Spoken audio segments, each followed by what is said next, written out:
the second time I've done Zoom, and I should tell you, if you see a little hand in the corner, that's Caroline, my wife, moving the text for me. So I'm a novice at all this. See the Zoom maven in your house? Oh, good. I'm going to send it out. I think it's the last time we didn't get a chance. Look, if you could have seen, if you could have heard that.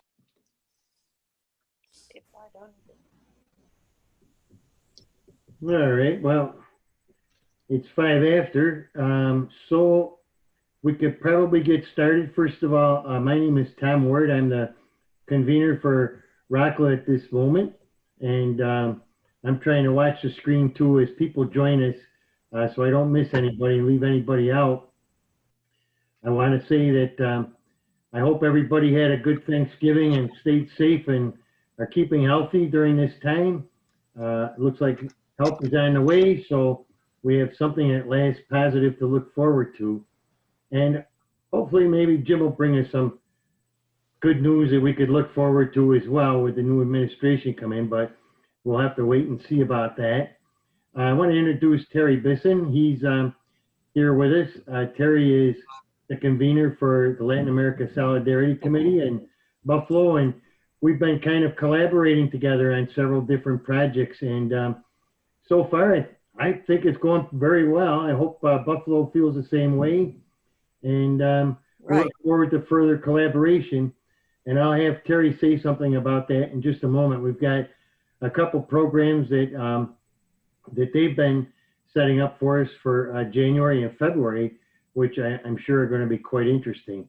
And it's great to get to know people from the Buffalo area too. We're all in the same battle together, and there's strength in numbers, and we just hope that it continues.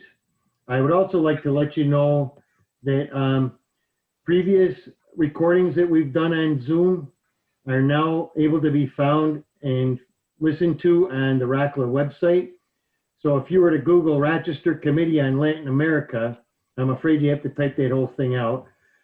You'll find our website, and then under programs, you can go and listen to the previous programs that we've had that we recorded.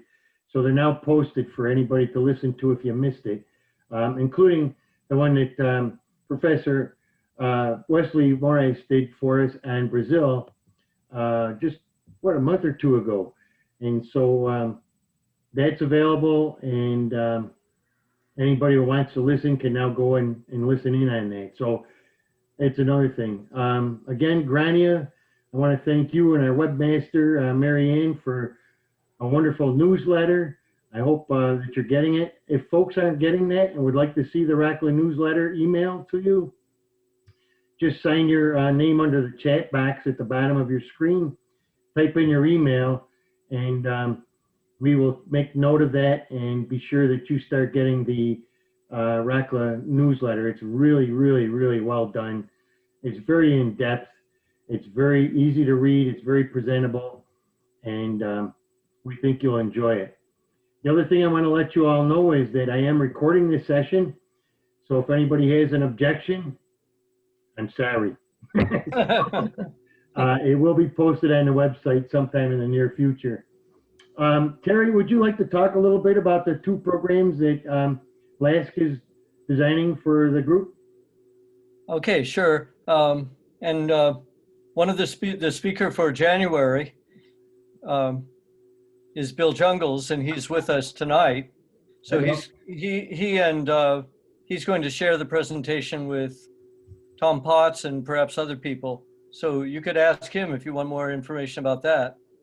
And then we've been talking to someone who has spoken for us in Buffalo a few years previously about Bolivia, because there's a Bolivian Quaker Education Fund, which originated in Buffalo, but it's nationwide for Quakers. There's a pretty large Quaker population in Bolivia, surprisingly, and they've maintained close ties with Bolivia, with, you know, kids going to school and becoming teachers, growing up to become teachers themselves. So it's a chance to get a kind of on the ground presentation from indigenous people of Bolivia And, you know, whatever information they have to share is good. And they're going to talk about climate change in Bolivia, but also about political change, of course. Well, that sounds pretty interesting. That's for February. That's for February. That would be February 3rd, I think, right? That's what I think, but if I say it wrong, I'd feel guilty, so. First Wednesday of the month, February 3rd. Bill Jungles, you want to say anything about the program that you're preparing for us about Chiapas for January 6th? Well, Terry passed on to me that people were interested in an update on what's going on with the Zapatistas. So I'm going to focus on that primarily in my part of the presentation.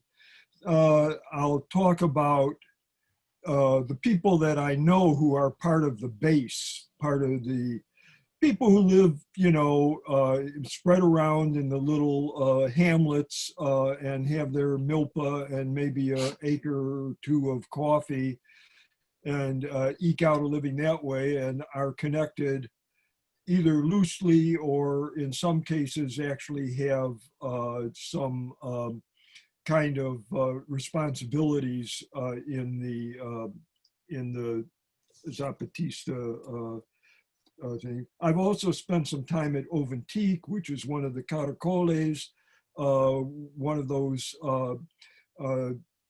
regional in Chiapas. There's a half a dozen of these where the Zapatista have constructed kind of cultural, administrative centers where they can hold large meetings and get the voice of the people and carry on educational missions and so on. So I can talk a little bit about the time that I spent there. And I'll also be talking a little bit about the abejas. Those of you who remember Actial, the 45 mostly women and children who were killed by the paramilitaries were abejas, and they're closely aligned in their goals with the Zapatistas, but they are specifically a non-violent organization, or they don't bear arms and so forth. So I'll talk a little bit about them, and I'll talk about the weaving cooperative and some things like that. Unless, you know, unless we can convince Christine somehow to take part in this and talk about the weaving cooperative. She knows more than any of us do, but that's Christine Eber. So we'll see. Okay, well, it sounds pretty exciting and very, very informative. You're going to be packing in a lot of information in the time. So that should be really interesting. We'll be looking forward to that, Bill. Okay, And, good. Thanks. You know, if you need anything from us here in Rochester, we're more than happy to help you any way we can. Well, in your email, you mentioned maybe doing a dry run in terms of, you know, the screen with the slides and Sure. stuff. That seems like a good idea to me. So I'll be in touch with you about that when I start getting something Okay. together. Yeah, we can do that offline, and I'm always available. So call me anytime or email me. Okay. Thank you. Does anyone have any other announcements that you want to make at this time for the general population here that's joined us? Speak up if I might not be able to see you because you may be on a different screen. Nancy Gertner, do you have something you want to say? Unmute. Unmute. Really quickly, there's a rural women's assembly this Saturday that many of the farm worker women around the state, it's virtual, so it will be attended by the full state. And it's an annual conference. They call it an assembly, but it's more or less a one-day conference. Sponsored by Rural and Migrant Ministry, and in Wayne County, they have Liturgia, which is in Lyons, and there is a new director there, a fabulous new director. I think his name is Sean Talent. Barb may know that, or Lori, but anyway, we're excited because since Wes left, there have been interim directors. They've been doing fabulous anyway. It's not anything negative, but it's just nice to have somebody who is going to work his way into the community and gain the trust of the farm workers. So that's really cool that all the women will gather on Saturday virtually. And that's awesome. I'm going. Very I've good. been going to it for 10 years. Thank you, It's Nancy. really fun. I also want to say that I really enjoyed the Rural and Migrant Ministries virtual event that you had. It wasn't quite as nice as all being together in the Temple Brith Kodesh that we've had every year, but it was very well done. And it was nice to see Barbara Deming up there. She looked like a Hollywood star introducing James Renfrew. And so congratulations on that event. Anything else from anybody? Just unmute yourself and shout out. While people are thinking about what they want to say, I want to just add that ROCLA did just recently send out its membership appeal, something that we hadn't done for a while. And I want to thank everybody that's responded so far. It's helped us bring in some badly needed funds to kind of infuse into our budget. And so if you haven't joined yet, we really encourage you to do so. We also started this year with a sustaining membership type of thing. So if you wanted to just contribute $5 a month or $8 or $10 or $1,000 a month, we're happy to arrange that and help you along with that. So if you have any questions, you can contact me or Kathy Goforth, and I'm sure we'd be able to help you out with any questions you might have. But thank you again to those who have sent in their memberships. We really appreciate it, and we really needed it. So I think probably we've talked enough. If there's nobody else that has an announcement, I'm not seeing anybody. So No. Go ahead, Grania, could you introduce Jim Goodman to us all, please? Of course. Thanks, Tom. Can everybody hear me okay? It's my great pleasure this evening to introduce our distinguished speaker, Jim Goodman. I got to know Jim in the years since 2014 when he showed up repeatedly to various demonstrations, court hearings, and events focusing on immigration. Jim will be speaking tonight on a topic of great interest to all of us, which is Immigration 2021, where we are, where we should head. Jim began his career covering civil liberties for a civil liberties newsletter. And when he did that, he specifically worked on topics including immigration, and that was in Washington, D.C. back in the 70s. So he's been at it a long time. He became a reporter and editorial writer for the local Gannett newspapers, and I got to know him as a reporter for the Democrat and Chronicle. Jim covered such issues as the sanctuary movement in Rochester during the 1980s, the mistreatment of farm workers, and more recently, immigration issues such as DACA and deportations for the Democrat and Chronicle. Since 2018, he has, I'm trying to scroll my thing here, righty.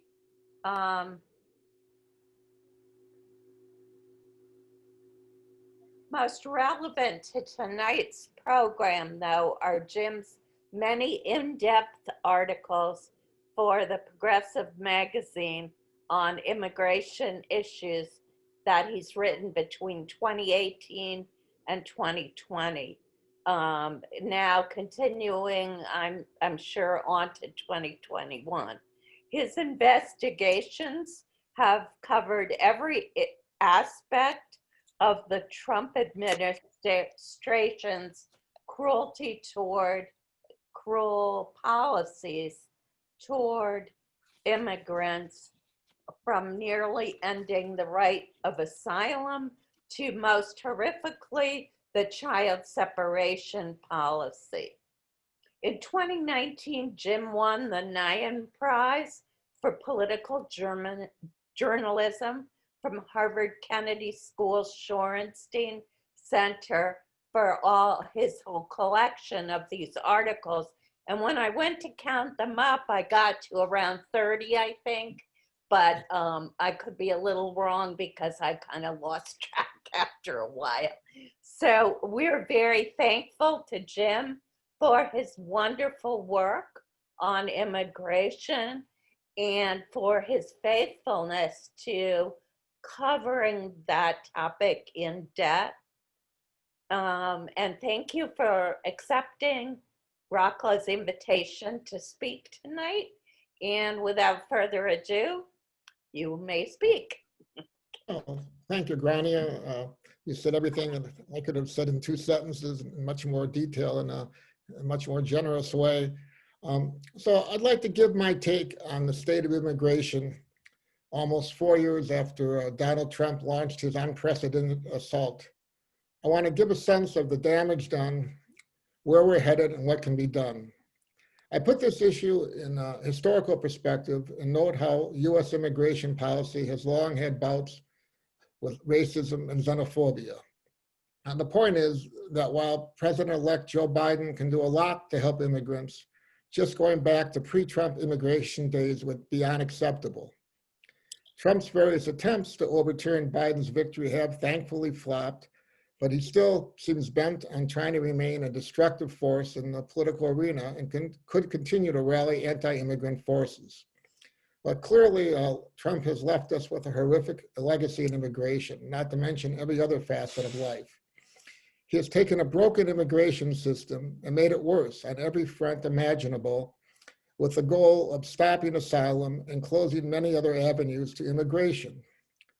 What's ultimately needed is more than a Band-Aid approach. The more than 400 executive actions taken to implement Trump's draconian measures should be repealed as fast as possible. Biden's campaign platform says he will do much of that, and Trump holdovers in the Department of Homeland Security should not stand in the way. In any event, though, it'll be difficult to undo some of the damage done. Trump has tried to limit immigration in so many ways that just doing this or that won't be enough. Asylum, for example, is being limited by a multitude of executive actions. But trying to rescind actions is just a start. Homeland Security, the parent agency for ICE and Border Patrol, is totally out of control. The same can be said of an immigration detention system that treated immigrant children separated from their parents like caged animals, while their parents face prolonged detention. The statistics under Trump certainly are deeply disturbing, but that doesn't tell the whole story.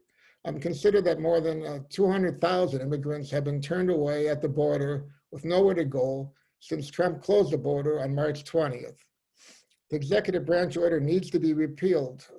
Biden, however, has stopped short of committing to do that. Biden also must address the precarious plight of those who set foot on US soil before March 20th ban and saw their chances for asylum become a pipe dream. One of the detainees I interviewed, Maura, is a 20-year-old asylum seeker. Maura, like many Mayans in Guatemala, fled her homeland because she and her family members were victims of MS-13 gang threats and violence. But instead of finding freedom, Maura is among the 16,000 immigrants in ICE detention. Maura has been confined for the past 8 months at the El Paso Processing Center. She's not only been fighting denials of her asylum request, but she's been fighting the coronavirus. Maura tested positive over the summer, has been quarantined numerous times since then.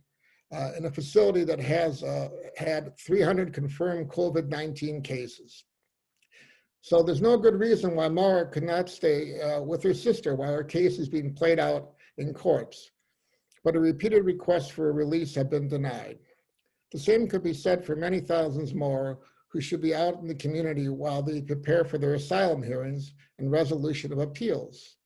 Now in Rochester, our own backyard, the federal detention facility in Batavia, which many of you know, Abigail Hernandez is completing her 3rd year in detention with ICE determined to deport her.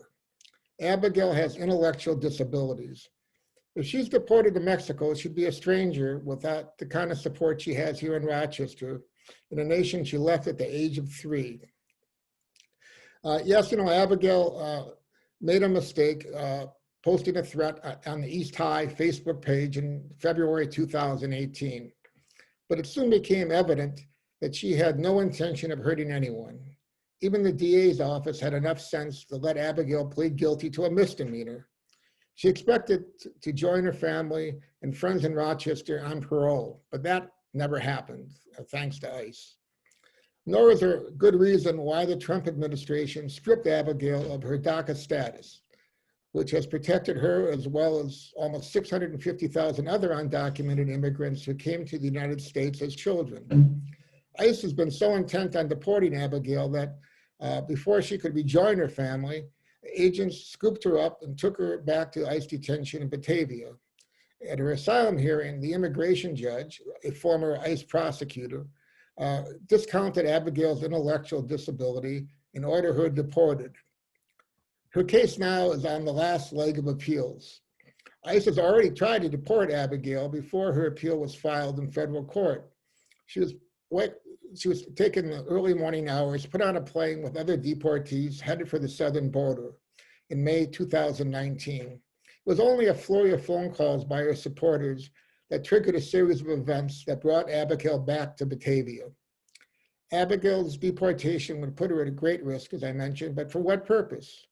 Biden talks about a moratorium on deportation during the first 100 days of his presidency.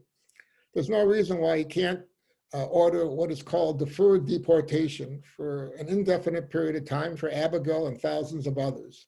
And why not restore her DACA status? On day one, Biden is expected to reinstate DACA. The fact that Biden says he will seek legislation to provide a pathway to citizenship for almost 11 million undocumented immigrants shows a willingness to look at the big picture. But any such legislation should not become a bargaining chip that curtails future immigration or results in more militarization of the border. And boy, we have enough of that already. At the same time, activists should push for legislation introduced a year ago by House Democrats. The bill would address underlying problems by calling for such measures as ending mandatory detention, banning for-profit immigration centers, ending criminal prosecution for people who cross the border to reunite with family members or are seeking freedom, safety, or opportunity. This legislation would also permit judges to consider the individual circumstances during deportation proceedings. I don't think that's too much to ask. It's important to remember that the immigration system is supposed to be based on civil, not criminal law. After all, it shouldn't be a crime to seek safe haven in the United States. Under Trump's policy of family separation, at least 5,400 children have been torn from their parents, with at least 545 of them wondering if they'll ever be reunited. Many of these separations occurred in the spring of 2018 with the implementation of zero tolerance. This policy tried to criminally charge and detain any undocumented immigrant crossing the border. The public outcry brought a formal end to this initiative. But Biden must look at how immigrants are routinely separated from family members by an immigration system determined to deport. That's what happened to Gilberto Reyes Herrera. Okay, while undocumented, he was a threat to no one as he toiled long hours in the fields of Western New York for almost 3 decades. He and his wife raised 3 children. What changed his life was being a passenger in a truck stopped by a traffic infraction by state troopers in June 2017. Belcher was turned over to the Border Patrol and deported to Mexico, where he was joined by his wife. The three US-born children remain in New York, separated from their parents. A similar fate could face Eladio Beltran, another Western New York farm worker who crossed the border in 2000 at the age of 14 to escape a life of poverty in Mexico. I remember when I interviewed him, he told me he didn't even know where his next meal was coming from. Eladio, too, has worked long hours in apple orchards as he and his wife raised their 4 children. A deportation proceeding against Eladio was administratively closed in 2016, as it should have been, because he was not considered a priority. But then 2 years later, with Trump in the White House, his case was reopened. Eladio was ordered deported, a decision he is now appealing. So while Trump will likely be out of the White House, I hope, Eladio's deportation remains part of the Trump sorry legacy. The goal of Trump, with Stephen Miller as chief strategist, has been to close our borders to immigrants, remove as many undocumented immigrants as agents can lay their hands on, and instill fear in immigrant communities. This is an administration so bent on depriving immigrants of their identity that on Monday it argued before the Supreme Court that undocumented immigrants should not be counted in the new census. Never mind that the Constitution requires that the House of Representatives be apportioned on the basis of all the people in each state. Alejandro Mayorkas, Biden's selection to head Department of Homeland Security, says he wants the United States to be, in quotes, a country of welcome. Some of the Trump administration's expected to be on the chopping block are a whole bunch of asylum restrictions. These are Attorney General directives that have greatly narrowed the grounds for asylum, making it much more difficult for victims fleeing domestic and gang violence to be granted any kind of relief. There's also the Muslim ban, of course, one of Trump's first acts motivated by bigotry, which is about everything he does is motivated by bigotry. And that was an executive order that temporarily banned nationals from 7 countries with large Muslim populations. Okay, this ban has faced court challenges, but it now applies to 13 nations, many of them predominantly Muslim. On the matter of refugee admission, by the end of last year, there was a record 80 million individuals forcibly displaced worldwide as a result of persecution, conflict, violence, human rights abuses. That's all according to the UN Refugee Agency. Under Trump, refugee admissions into the United States plummeted to about 11,000 this fiscal year that ended on September 30th. Biden wants to increase yearly admissions to 125,000. That would be a step in the right direction, and it's a direction that should also make room for climate refugees. Then there's the area of expanded public charge criteria. Trump has greatly expanded this criteria for rejecting immigrant visas and permanent residency applications on the grounds that the applicant will become, in quotes, a public charge.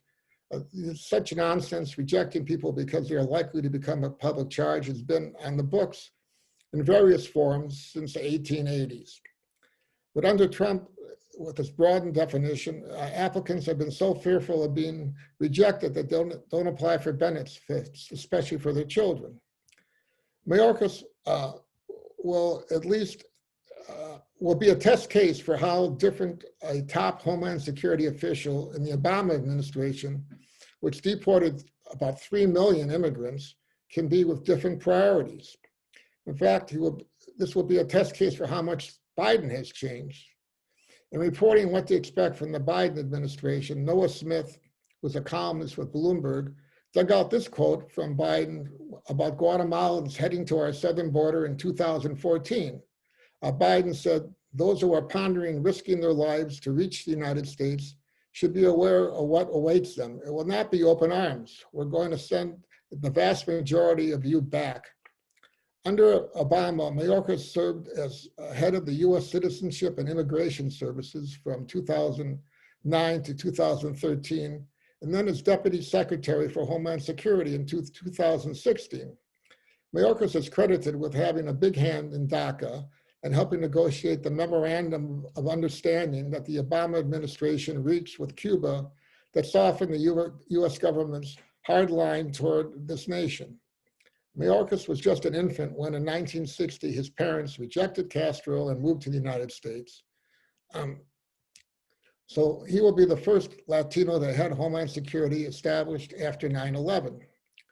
As a former US attorney and then assistant US attorney and then US attorney in California, this is early in his career, Mayorkas brings a law enforcement background combined with his recent work as a partner with the international law firm of Wilmer Hale. As head of citizenship and immigration, which handles various immigration applications, Mayorkas encouraged what the New York Times described as having intelligence reports scouted out for communications between applicants processed by his agency and suspected terrorists. Mayorkas became the subject of a Homeland Security Inspector General investigation for possible meddling in a called EB-5 visas, which grant permanent residency to foreigners who invest at least $500,000 in the United States on projects that create jobs. Employees in the agency were concerned that Mayorkas was intervening to help applicants with connections to high-level Democrats, such as Terry McAuliffe. Mayorkas was found not to have broken the law, but the 2015 Homeland Security Inspector General report said that he created a perception within the EB-5 program that certain individuals had special access and would get special consideration. As a head of Homeland Security, Mayorkas should take a page out of the sanctuary movement and how it's evolved. The religious community, which has been the backbone of the modern sanctuary movement that formed in the 1980s to help refugees from El Salvador and Guatemala, continues to play an important role, now providing safe haven for about 45 undocumented immigrants who have taken a public stand. With ICE and the Border Patrol targeting immigrant communities, it made perfect sense for state and local governments to protect this population by not becoming tools of immigration enforcement. Laws and policies have been put in place to not collaborate with these federal agencies or become their tools. John Fife, Tucson pastor and founder of the Modern Sanctuary Movement, explained to me last year when he was talked to public officials, he said, I keep saying to these folks meeting with us from cities and states and other institutions that are declaring sanctuary, you stole our faith-based term, but that's okay. We're delighted you did. We're all involved in a common quest of resistance to protect victims of human rights violations and international law. Mayorkas could provide some immediate relief, not only by stopping the targeting of sanctuary cities, but also untangling the repressive network of Department of Homeland Security has developed over the years with state and local law enforcement. As Alina Das, who's co-director of New York's School of Law's Immigration Rights Clinic, notes in my latest dispatch for the Progressive, the new administration, without congressional approval, could end the Secure Communities program. Now, this is important because this program shares fingerprints taken by local law enforcement with ICE.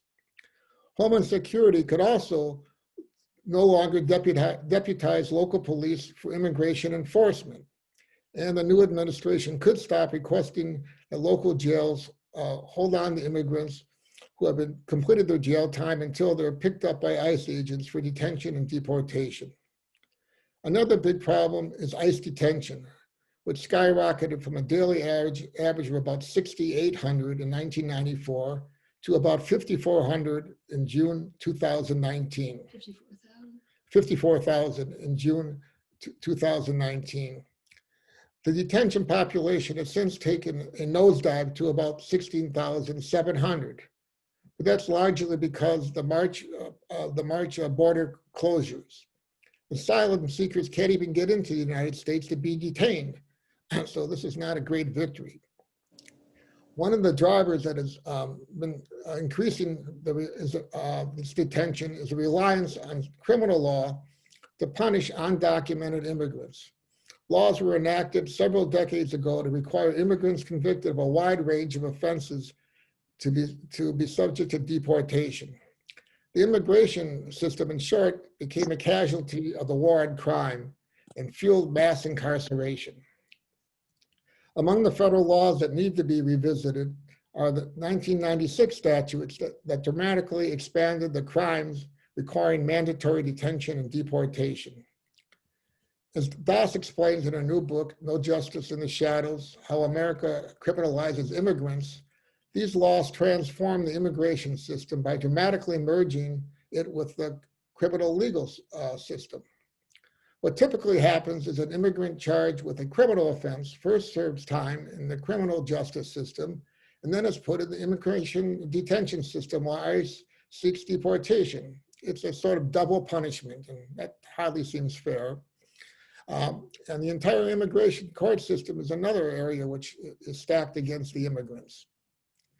Immigration courts, which began in 1891 under the Department of Treasury, are now part of the Justice Department's Executive Office of Immigration Review.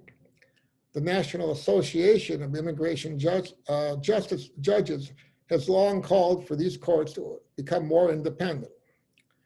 You can't have a fair immigration system when the judges are under the thumb of the Attorney General. I mean, that just seems common sense. The AG appoints the immigration judges, and under Trump has issued various rules that have essentially made these judges an arm of the immigration enforcement. The backlog of pending immigration cases under Trump has doubled to about 1.2 million as a result of the directives making it much harder to administratively close a case, and much more likely undocumented immigrants will end up in immigration court. To make matters worse, the Justice Department has put immigration judges on a form of assembly line justice. They're expected to complete at least 700 cases a year and meet other metrics, such as having a reversal rate on appeal of their cases of less than 15%. Those who fall short could lose their jobs.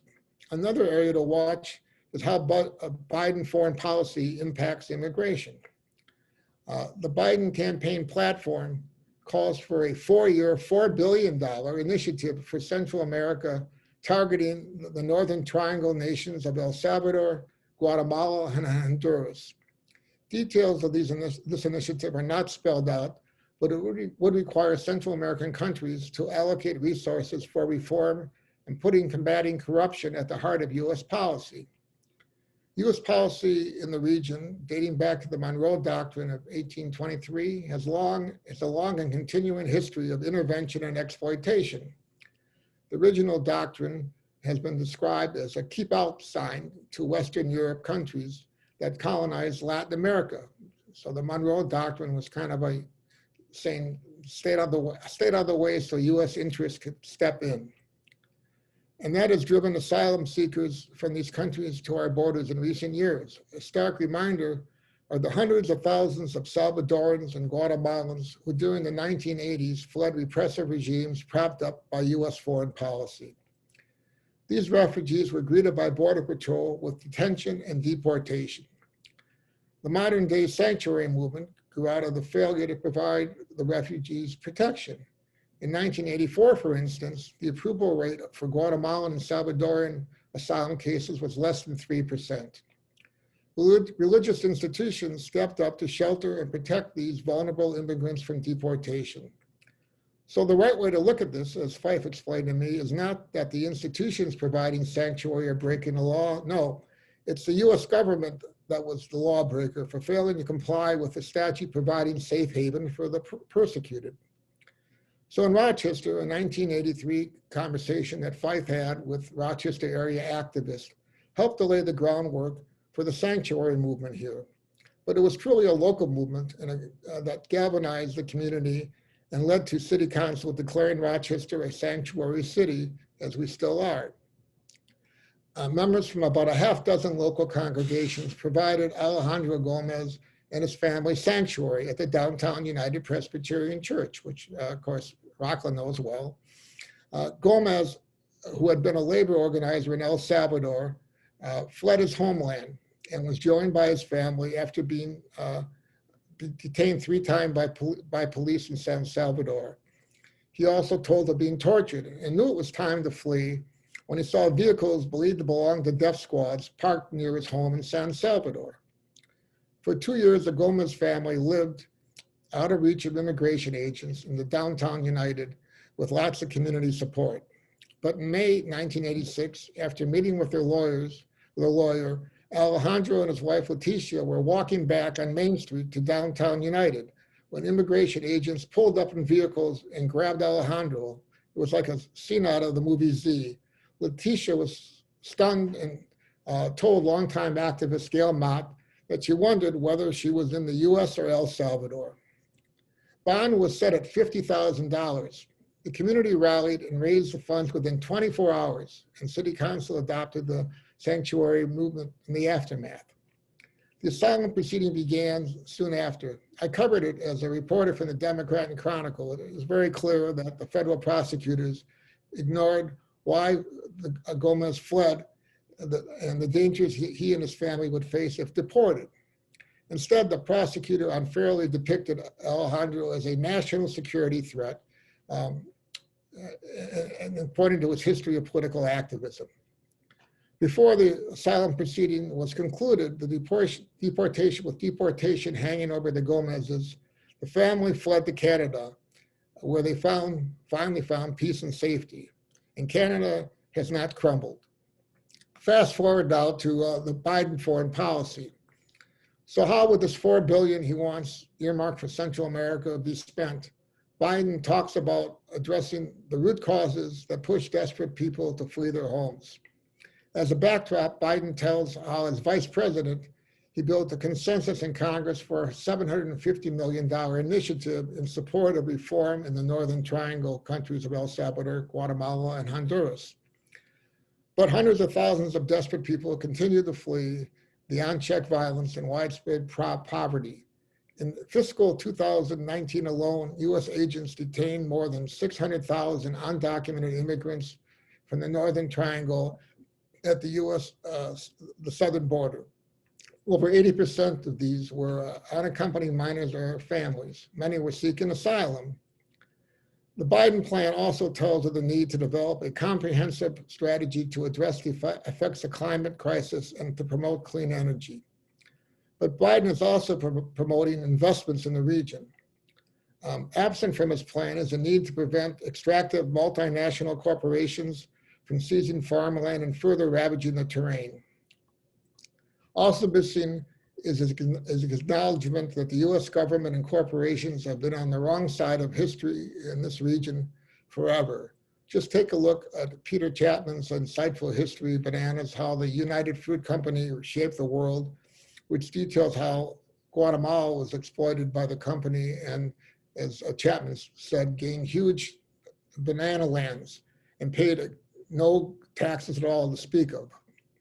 Patricia Montes, a Honduran migrant who was executive director of the Massachusetts-based Centro Presente, correctly maintains how climate change must be understood in the context of corporations destroying local economies and the environment. In recent years, a succession of right-wing governments in Honduras have made mining, agribusiness, and energy projects a priority. Virtually nothing has been done to protect people struggling to defend the environment, an increasingly hazardous profession.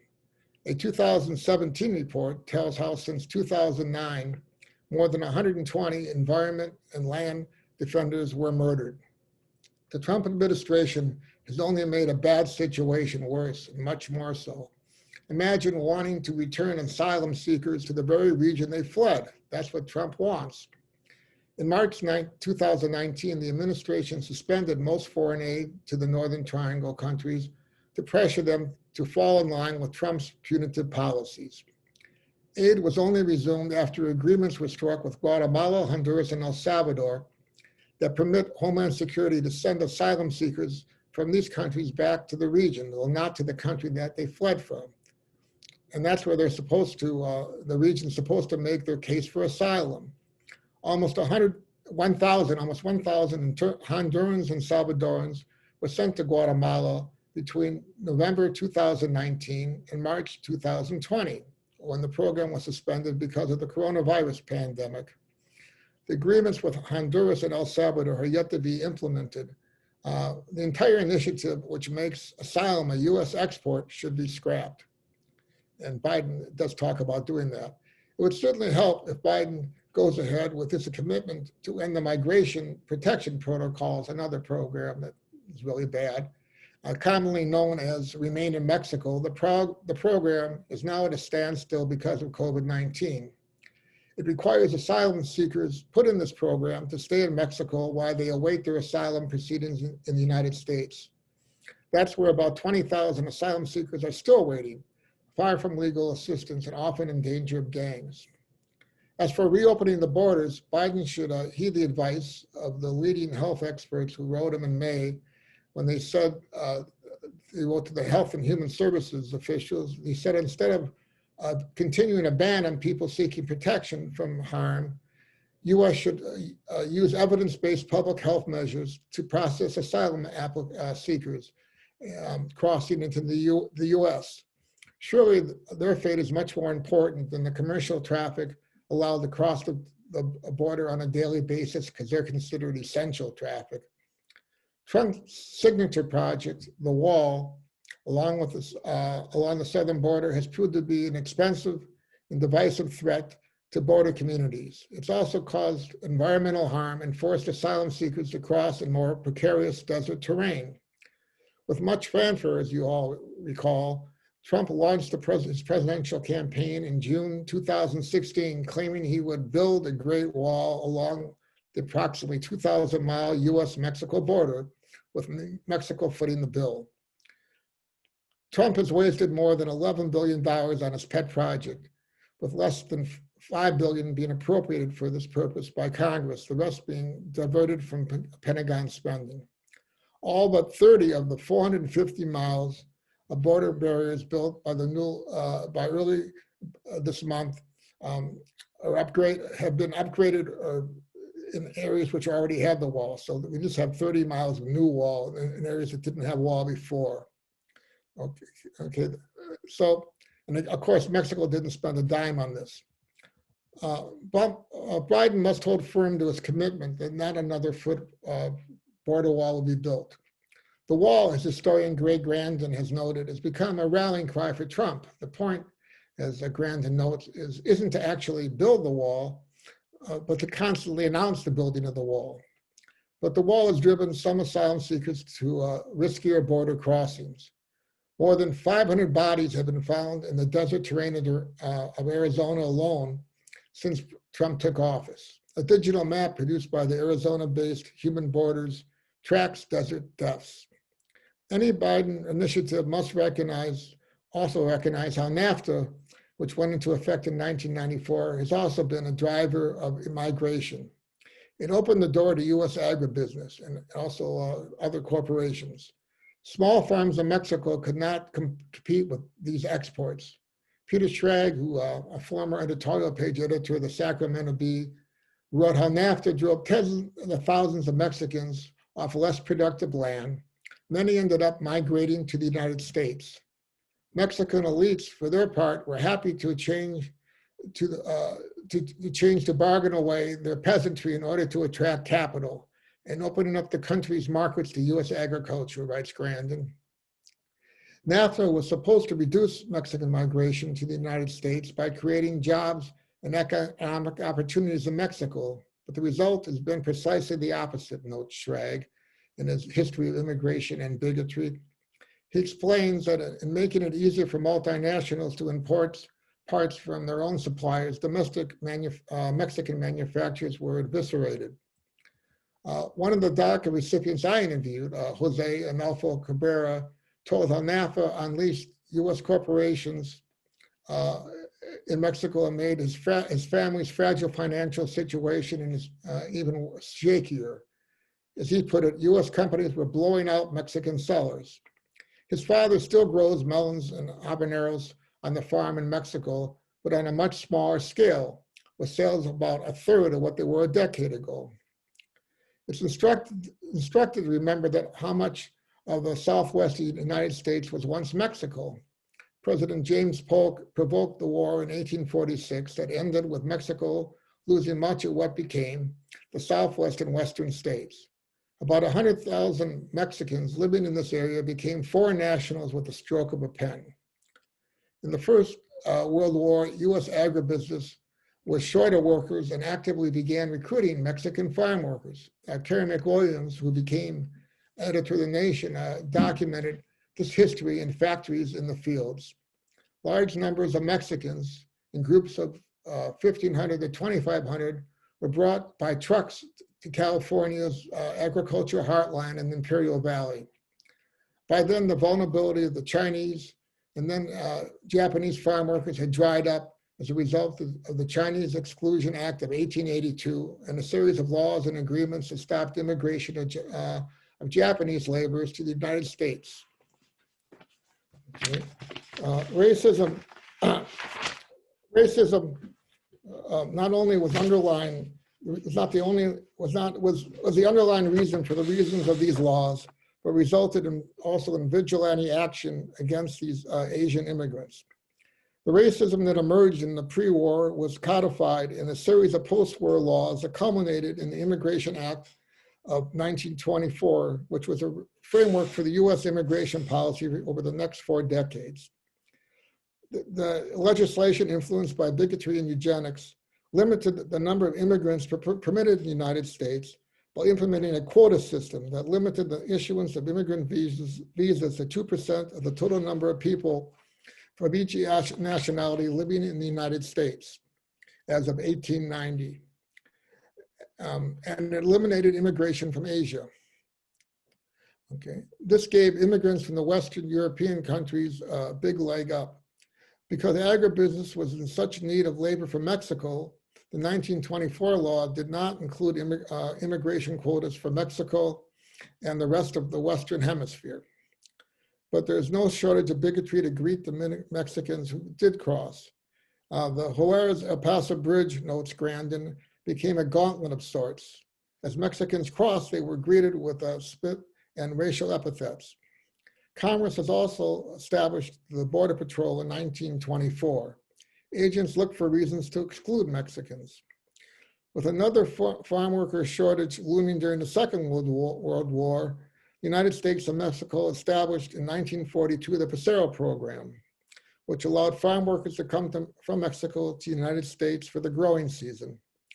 Over the next 22 years, hundreds of thousands of Mexican farm workers were brought into the United States each year to work in the fields. So you can see how our Mexican population here grew. In 1929, Congress put immigration on a criminal path by enacting legislation that makes it possible to charge immigrants caught crossing the border with a misdemeanor and those re-entering without authorization with a felony. For many years, common sense limited the use of such prosecution, but under Donald Trump, his zero tolerance resulted in the horrors of family separation. Thank you.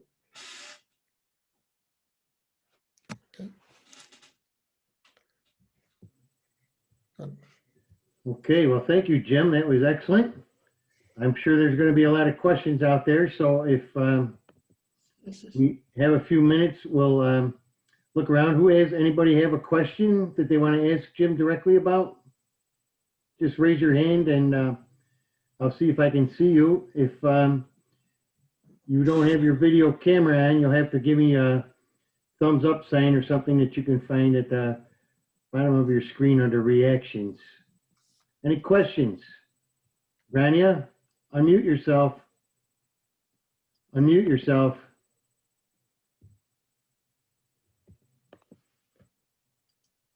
Grania. There you go. Done. Yes. Jim, I've been asked a couple of questions that I wanted to address to you because in the chat, a couple of people have asked me. One asked me about a recording, and that's a ROCLA question. But they wanted to know if a transcript of your talk would be available because you, and I'm saying this, you covered so much and so comprehensively that I think, and I was going to ask you the same question for myself, was if there would be a transcript available, and then we would be responsible for getting it to, you could send it to Tom. Can I And make a suggestion? I'm using this as sort of a basis for an article that I'm going to be developing for the Progressive in the February, March edition. So if I can encourage people to read the article there, that'd be best for me. And there's always the video here, but we can talk about it more later. okay. Okay. Any other questions anybody has? Gail Matt, just unmute yourself. You know how to unmute yourself? There you I go. think I've done it. Haven't I done it? Yeah, yeah. Jim, yeah, when President Obama was elected, I remember he said to the grassroots people, you are going to have to hold me to be an honest person in office, because I'll be besieged with all kinds of requests. And so it means that I'm counting on you. Well, I'm sure that we all wrote and said what we felt was important, and particularly immigration issues. But nothing, of course, happened. The policies stayed the same. Do you know of any organization in this country that has united or is trying to unite the grassroots to go directly to Biden once he's elected and pressure him? Well, as far as I know, because I rely on these networks around the country, there's many networks, and they're all seem to be trying to make contact to push what they want. I don't think there's one umbrella group, frankly, but there's certainly all sorts of individual organizations that somebody wanted to know a particular issue. I could certainly help put them in touch with the organization I know. I mean, DACA has groups, the Southern Border, as Grania knows, has all kinds of organizations, and she's given me the names of so many over the years. I mean, I have about 200 names of organizations. When I do an article, I send it out to, and I know some of the people better than others, but it's quite extensive. I think there's a fair amount of hope in one sense, but underneath it all, they realize that probably more than any other agency, Homeland Security really stinks. And what Miller's done is he's done this web that it's just one thing after another, and there's been court rulings. So even if he sort of takes all 400 executive orders and says, I'm repealing them all, they wouldn't go away. And there's also, they've managed to put all kinds of Trump people in these agencies that have totally tried to do things you can't imagine. And even there's still one thing I don't think is quite finalized yet, but I saw in the summer, it was like a 161-page document on asylum. And it seems to me that they just took every ruling they didn't like and tried to reverse it. And they're gonna, as I understand it, any day now, if they haven't already, issue that. And so it's just this web, it's a mess. And so it's not gonna be something that's gonna go away anytime soon. Yeah, I have a question.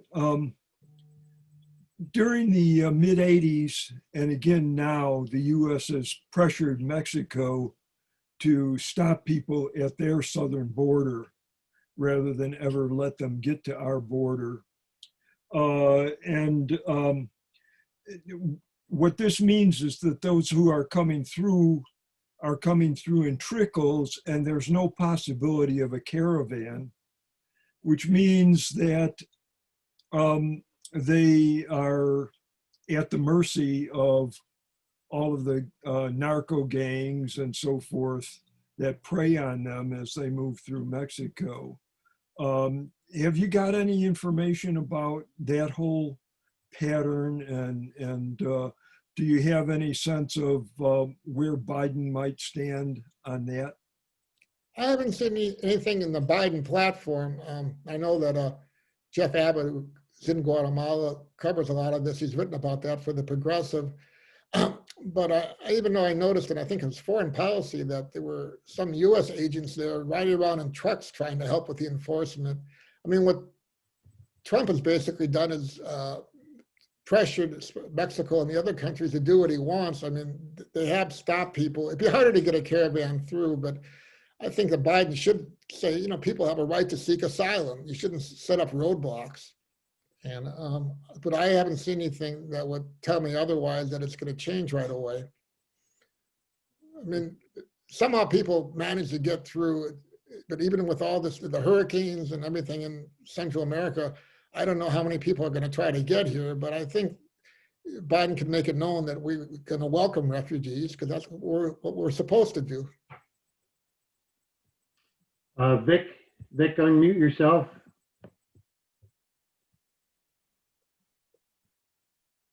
Okay. Am I unmuted? Go ahead. Okay. Well, obviously there's a lot of work to do here, and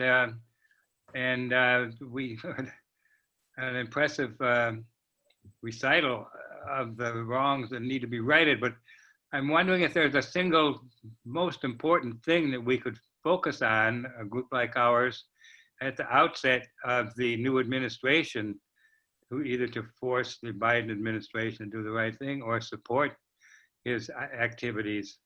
And so I guess that's my question, is there a single most important thing that we could do? I think repealing the order that closed the border.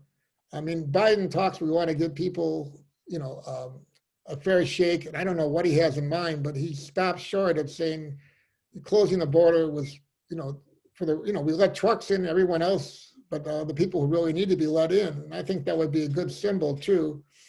And then there's this whole issue of, border patrol. When you talk to people around the border, it's not just a wall, it's this whole way of life, and the border patrol with all these checkpoints and all that. But that's not something you could just make an order and change. It's a whole way of enforcement. But I think opening the border would be really important. And I also think people need to get a better handle, including myself, on this $4 billion. I mean, it's in a document that's in his proposals, but it hasn't been spelled out. But that's a lot of money, and it's always been used for bad purposes in the past. Jim, it sounds to me like you're advocating building bridges instead of building walls. Could that be true? Well, you caught me on that. Just don't tell anybody. Okay. All right. Terry, you have a question? Yeah, just to be optimistic, is there any hope of just getting rid of Homeland Security? I mean, it stood for, it was the Patriot Act was designed for something entirely different from what it's being used for. So sometimes obsolete organizations should just be dissolved, and a case could be made for it, but of course it's very risky for I a haven't seen any politician. proposals. This legislation that I mentioned was introduced a year ago, and it has like Karen Bass and some other people. It doesn't go that far, but this whole idea of criminalization of immigration law, when you have Homeland Security, that doesn't really sound like anything more than just a law enforcement agency. I mean, when I covered the Justice Department for the Civil Liberties newsletter, back then, they had the first Hispanic who headed it. It was then called Immigration and Naturalization Service. And he tried to do things to stress the service area. I mean, I remember interviewing him when he left. He lasted about 2 years, and the agents there just kind of rebelled against him. And so I just think, I don't see any legislation coming that way. I know there was a lot of talk about it a couple of years ago, and I'm not telling you that's not a good idea, but I think realistically, you just have to realize this law enforcement agency is much worse than like Hoover's FBI. I mean, this whole 100-mile, I didn't even get into that, border, the way they interpret it, it predated Trump, but they do a lot of things without warrants, and it's just like a free-for-all. I mean, you're supposed to use, warrantless searches right at the border, but not beyond that, but that's been extended. So anyway, I think it's just trying to bring it under control in a way that it's out of control now. I mean, the budgets have just grown astronomically. They have agents just all over the place. Other questions? Anybody?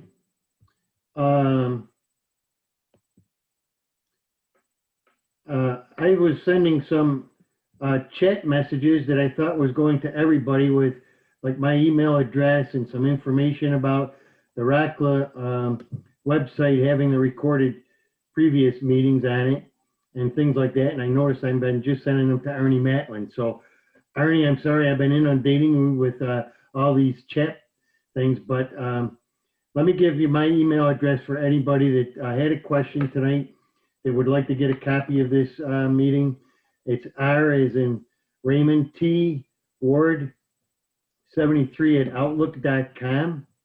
And I do have Paul Flansburgh email and Philip, so we can get in touch with you later, but please get in touch with me too. And, you know, you can go on the ROCLA website and within a week, I'll probably have this posted up there for people to follow up on and listen to it again, because there was a lot of information in there. And also, I don't know if you all heard Jim, he's going to be publishing this, Jim, correctly, in the next issue, April-May issue of the Progressive. It might be, how different it is, I'm not sure, but it's the same topic. I mean, what I do is I always sort of work at various levels. I'll be stressing different things, but some of these themes I'm sure will reoccur. And before I forget, I just wanted to thank ROCLA, because I've been to 4 or 5 meetings, and you know, I started out in European history. People didn't think that much back in the 60s about Latin America. Well, they did to some degree, or at least. But I've learned a lot by going to your meetings and talking to the people here. So I'm very thankful for that. And I also want to just encourage people to pay attention to the Progressive. It's a little, you know, kind of shoestring organization in some ways out of Madison, Wisconsin. But you know, the kind of reporting I could do for the Democrat and Chronicle is a lot different than with the Progressive. I mean, with immigration, especially under Trump, there's not 2 sides to the story. I don't have to worry about getting the Republican point of view in the story. You just say what you think is right.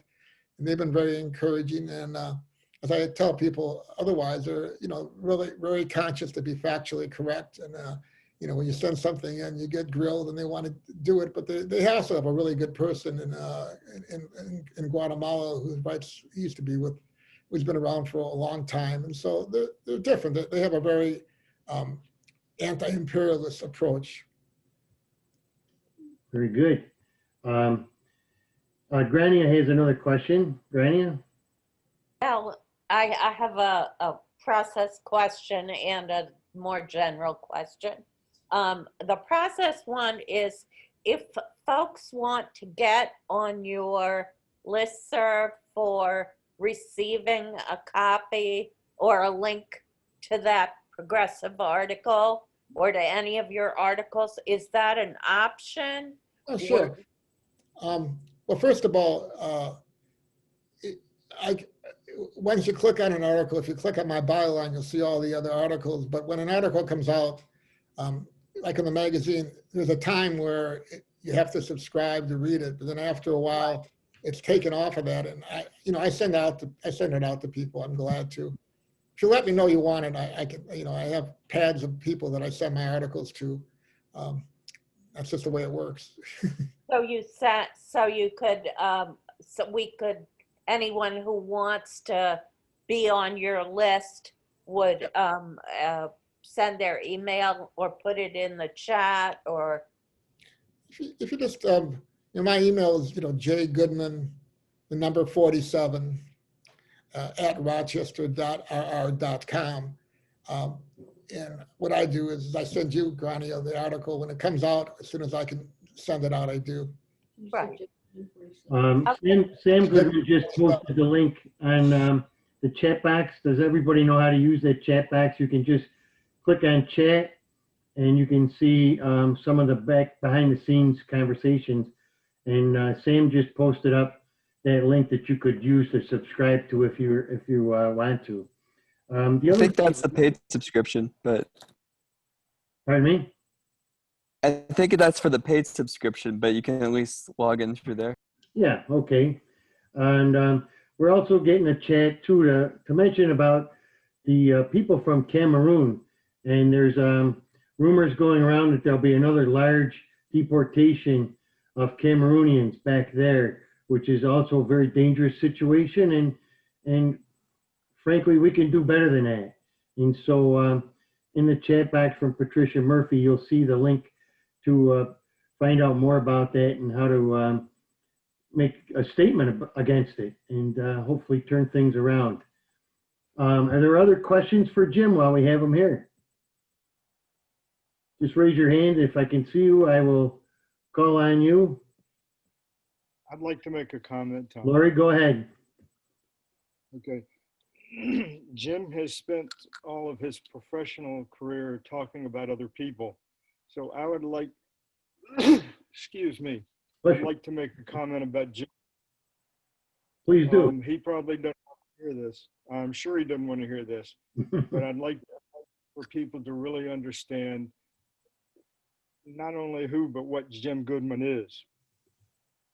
At the beginning of this mass increase in deportation during the Bush era into the Obama era,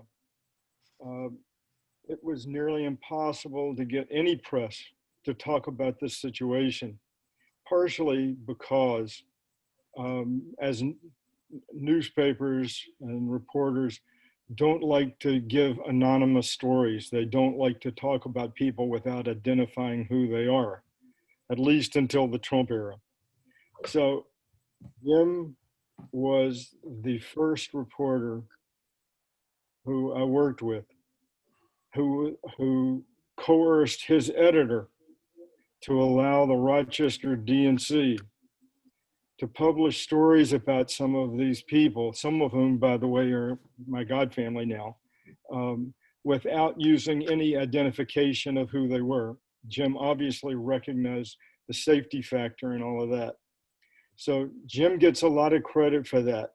I mean, he allowed the DNC to do reporting on things that such luminaries as the New York Times, the LA Times, Associated Press, AFP out of Paris. I can't even remember all the reporters that I've dealt with over the past, I don't know, decades. But Jim was the first one that broke that open. He may refute that, but I'm pretty sure I'm accurate in that statement. So I give Jim a lot of credit for what we all know today and how much we know about the people who have been tormented by this. So Jim, I want to personally thank you. Well, thank you. Can you give him a round of applause, and even if we're muted, right? Thank you, Jim. Thanks, Lori. Today, John was a person I went to, set up all the interviews, and he knows I can be very tedious. And I remember sitting in that trailer, you must have had how many burritos while we were going through these interviews, but I wouldn't be able to talk to the people without John's help. He was well-connected and always dependable and very patient. Okay, well, great. Sarah, Ermengarde, have you got a question? Oh, you were applauding. Okay. Yeah, I was just applauding. Thanks. Okay, who else has got a question? Bruce, did you have one?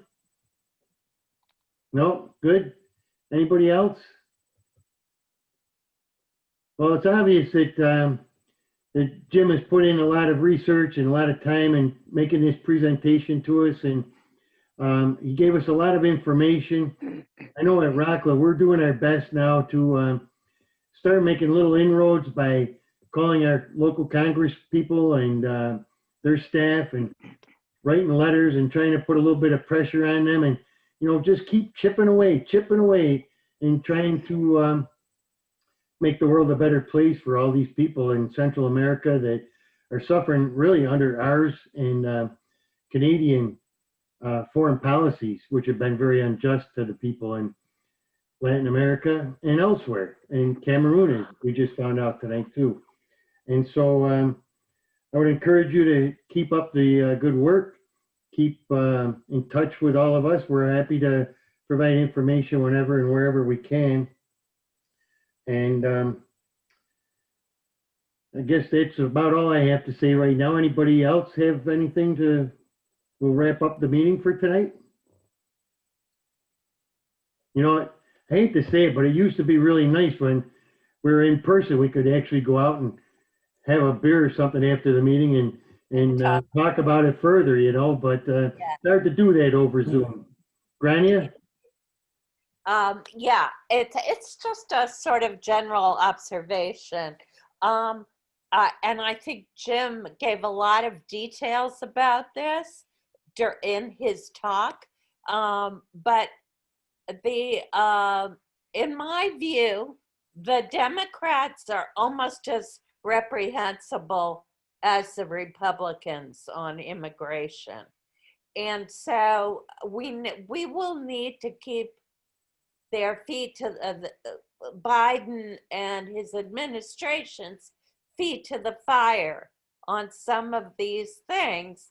And my concern is they're going to focus on overturning as many of the 400 executive orders that Jim mentioned, and for legislation immediately go for the big immigration reform with a path to citizenship.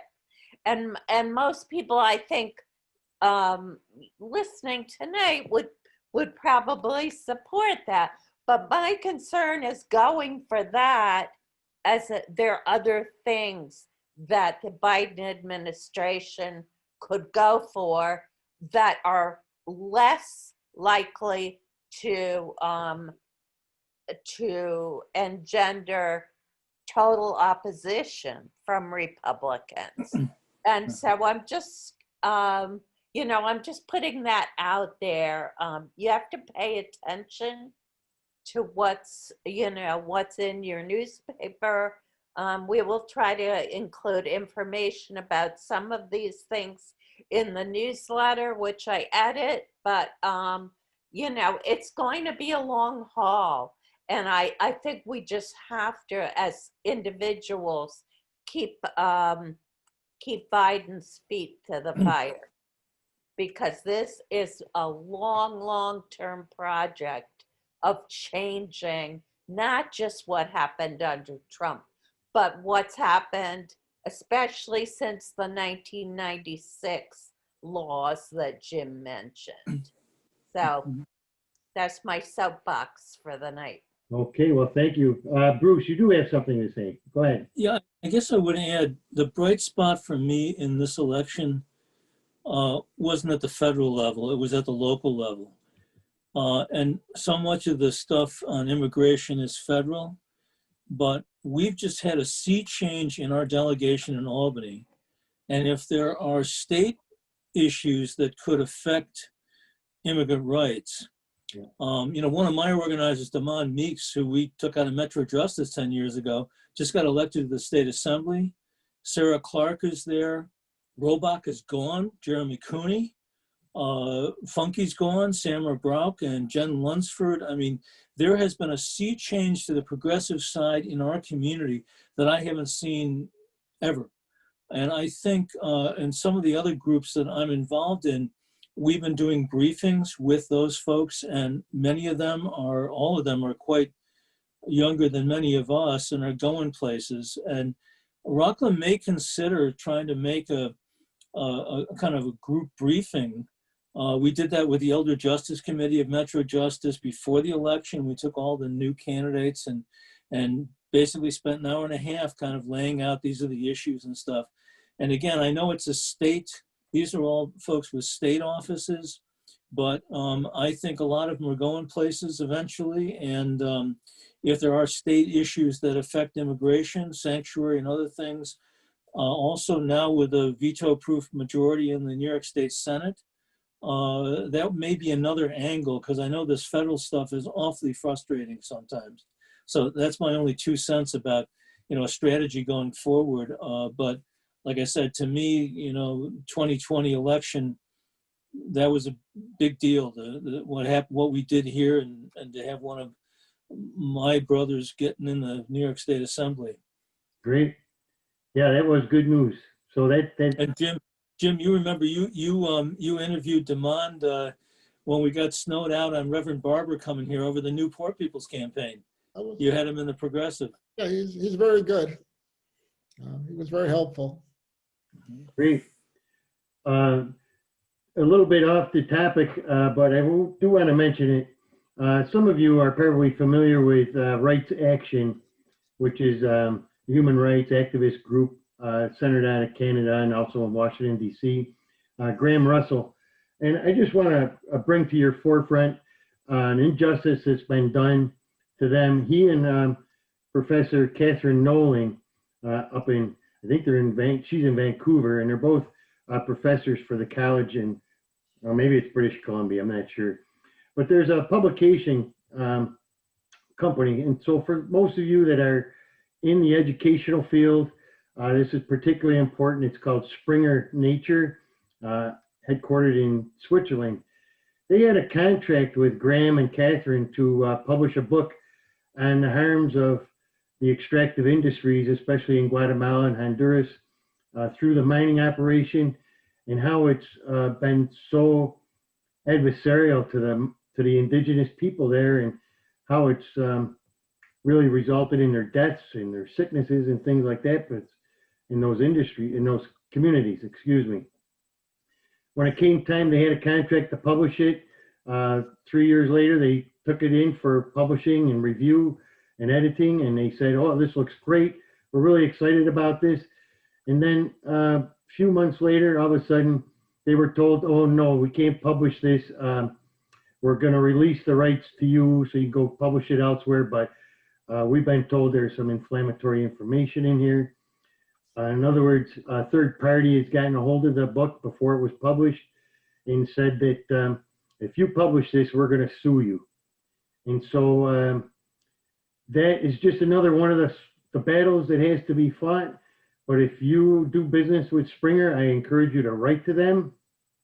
Find out more by going on Rights Action's website and take a stand against this injustice. This is just how they won't give you any information on why it's inflammatory. They won't say who the third party was or why the third party even had the manuscript given to them to read. So let them know. That's it. That's my soapbox. Okay. Well, again, thank you all very much for being here. Jim, especially big thanks to you and Carol Ann for her help tonight too. And just a couple dates for everybody to remember. January 6th, when Lask will be presenting about Chiapas, and February 3rd, when we'll have a talk about Bolivia. And those will both be very interesting topics. And so in the meantime, keep in touch, keep on keeping on, stay healthy and stay safe. Thank you all. Thanks, everyone.